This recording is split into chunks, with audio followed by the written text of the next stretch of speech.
नमस्कार, hot topic में आपका स्वागत है। मैं हूं अखिलेश शर्मा।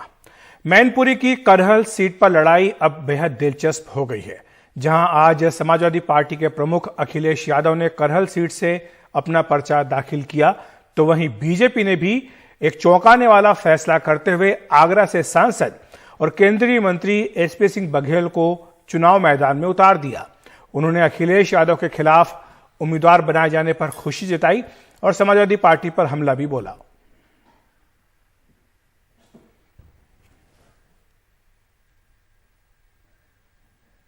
बघेल साहब हमारे साथ है। बघेल साहब, ये सरप्राइज एलिमेंट कैसे?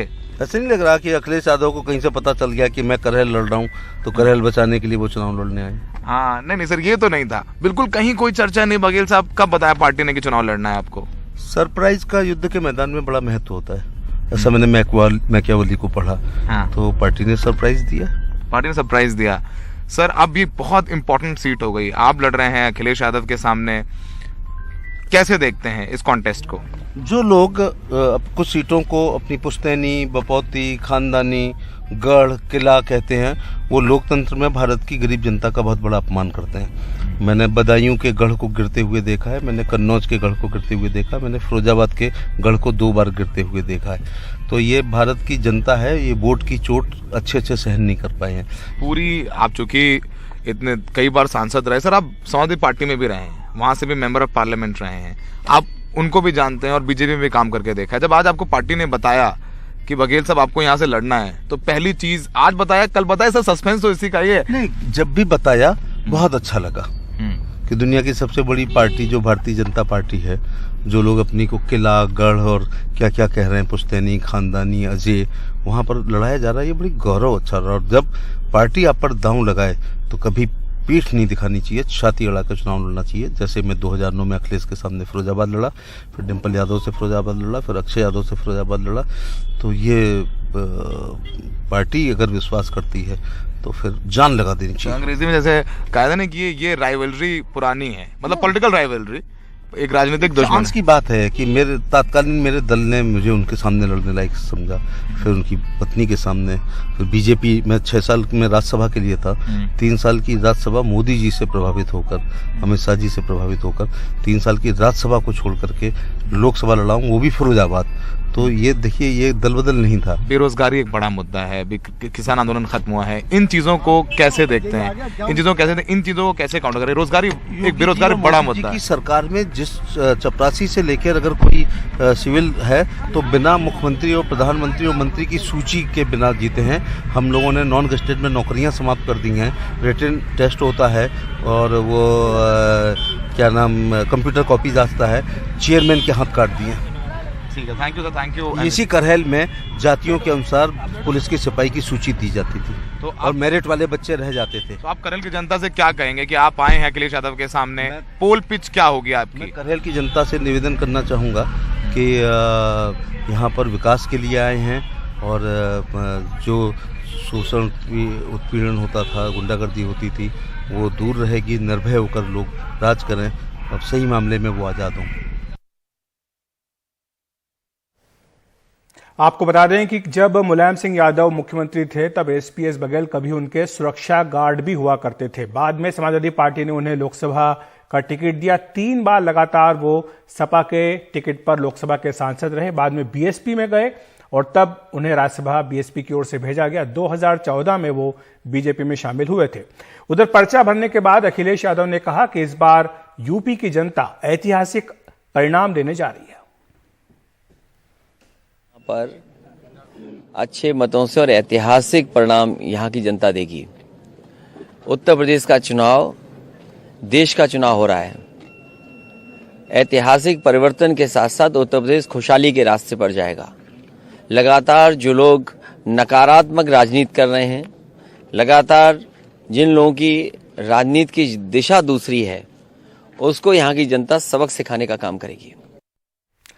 वहीं आज प्रधानमंत्री नरेंद्र मोदी ने चुनाव घोषित होने के बाद अपनी पहली वर्चुअल रैली की।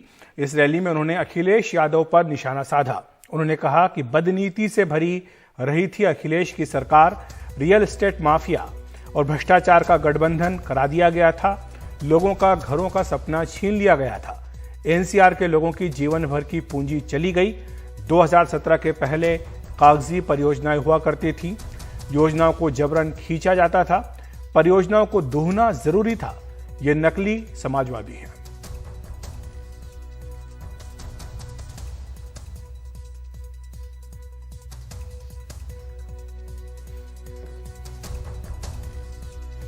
एक तरफ भाजपा है जिसके पास विकास का स्पष्ट विजन है, साफ सुथरा, ईमानदार और असरदार नेतृत्व है। वहीं दूसरी तरफ अहंकार से भरे, समाज को तोड़ने वाले, किसी भी कीमत पर सत्ता पाने का सपना देख रहे हैं। और ये है कौन? नकली समाजवादी है। विजन के नाम पर इनके पास सिर्फ विरोध है, गुस्सा है, आक्रोश है। बात कर लेते हैं पंजाब की, जहां मुख्यमंत्री 2 सीटों से चुनाव मैदान में हैं। मालवा इलाका काफी अहम माना जा रहा है क्योंकि ये आम आदमी पार्टी का गढ़ है। यहां की भदौर सीट से मुख्यमंत्री चरणजीत सिंह चन्नी के चुनाव लड़ने से यहां मुकाबला बेहद दिलचस्प हो गया है। पंजाब के मुख्यमंत्री चरणजीत सिंह चन्नी पर सबकी निगाहें हैं। वे 2 सीटों पर चुनाव लड़ रहे हैं। चमकौर साहब सीट से वो 3 बार जीत चुके हैं और इसके अलावा मालवा की भदौर सीट से भी वो इस बार अपना नामांकन भर चुके हैं।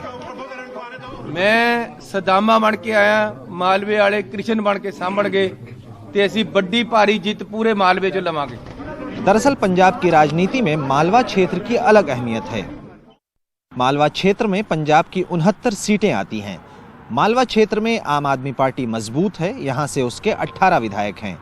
भगवंत मान संगरूर की जिस धुरी सीट से लड़ रहे हैं वो भी मालवा का ही हिस्सा है। हालांकि कांग्रेस ने 2012 छोड़कर कभी ये सीट पिछले 50 सालों में नहीं जीती है। 2017 में कांग्रेस उम्मीदवार तीसरे नंबर पर रहा था। आम आदमी पार्टी के उम्मीदवार लाभ सिंह उगोके का दावा है कि चन्नी बाहरी हैं, टिकेंगे नहीं। जगह सीट ही हमारी रिजर्व है, तो मैं भी एससी परिवार से आता हूँ। एक तरफ तो वो एससी है जिसका लड़का 1.5-2 करोड़ की गाड़ी चलाता है, और एक तरफ वो दलित है जो 2 कमरों के मकान में रहता है। तो ये मेरे लोगों ने सोचना है कि भाई दलित कौन है। एक के पास तो सिर्फ ठप्पे का सर्टिफिकेट है कि मैं दलित हूँ, और एक वाकई में है। और चरणजीत सिंह चन्नी जी अभी प्राइवेट जेट में घूमने वाला दलित मुझे तो कहीं नहीं दिखता। और लोगों की राय मिली जुली है। विकास तो अज तक किसी ने नहीं कराया जी। इत्थे तो चिट्टा आम करी बैठे ने, भुक्की खेती दी कर देनी है। हुण नौजवानी चिट्टे वल्ली जा रही है। बेरोजगारी बहुत है ਤੇ ਇਸ ਲਈ ਐਤਕੀ ਅਸੀਂ ਚਾਹੁੰਦੇ ਕਿ ਇੱਕ ਕੋਈ ਨਵੀਂ ਪਾਰਟੀ ਨੂੰ ਮੌਕਾ ਮਿਲੇ ਤਾਂ ਕਿ ਜੋ ਪੰਜਾਬ ਦਾ ਕੁਝ ਬਣ ਸਕੇ। ਕਿ ਥੋੜੀ ਜੀ ਆਮ ਆਦਮੀ ਪਾਰਟੀ ਤੋਂ ਉਮੀਦ ਹੈ ਵੀ ਦਿੱਲੀ ਦੇ ਵਿੱਚ ਸਾਨੂੰ ਅੱਜ ਸੁਣਨ ਨੂੰ ਮਿਲ ਰਿਹਾ ਕਿ ਸਕੂਲ ਬਹੁਤ ਵਧੀਆ ਬਣ ਗਏ ਉੱਥੇ। ਵੀ ਸਾਰਿਆਂ ਦੀ ਮਦਦ ਕਰੀਏ, ਇਸ ਕਰਕੇ ਅਸੀਂ ਚੰਨੀ ਨੂੰ ਵੋਟ ਪਾਉਣਾ ਚਾਹੁੰਦੇ ਹਾਂ। ਅਸੀਂ ਕਾਮਯਾਬ ਉਹਨੂੰ ਕਰਨਾ ਚਾਹੁੰਦੇ ਹਾਂ। स्टूल कास्ट का जो पहली बारी मुख्यमंत्री बने जी, जे गरीबा वास्ते सोचता। चन्नी को यहां से उतारने के पीछे इरादा दलित वोटों को प्रभावित करने का है। कहीं ये इशारा भी है कि राहुल की घोषणा के मुताबिक चन्नी कांग्रेस के मुख्यमंत्री चेहरा हो सकते हैं।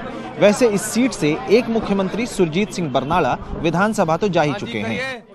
पिछले विधानसभा चुनाव में कैप्टन अमरिंदर सिंह ने भी 2 सीटों से ही नामांकन भरकर चुनाव लड़ा था, लेकिन एक सीट यानी लंबी सीट से वो चुनाव हार गए थे। और इस बार पंजाब के मुख्यमंत्री चरणजीत सिंह चन्नी ने भी 2 सीटों से नामांकन भरा है। तो क्या 2022 के चुनावी नतीजे में इतिहास दोबारा से अपने आप को दोहराएगा, या भदौड़ सीट से ही एक नए मुख्यमंत्री को विधानसभा में भेजा जाएगा? बरनाला से सहयोगी अश्विनी मेहरा के साथ मोहम्मद गजाली, एनडीटीवी इंडिया।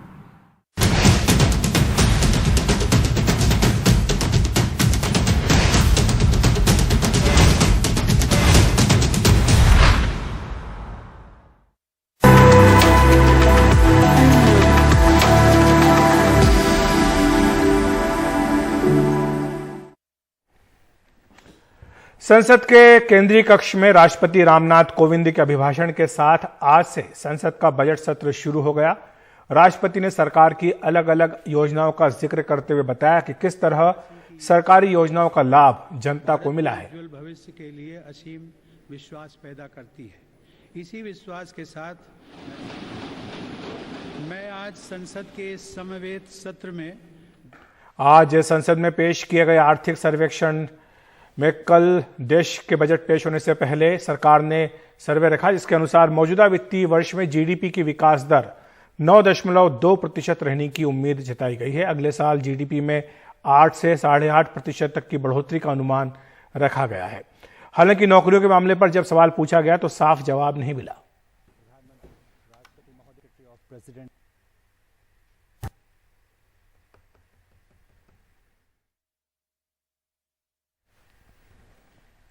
तो हॉट टॉपिक में इतना ही। देखते रहिए एनडीटीवी इंडिया।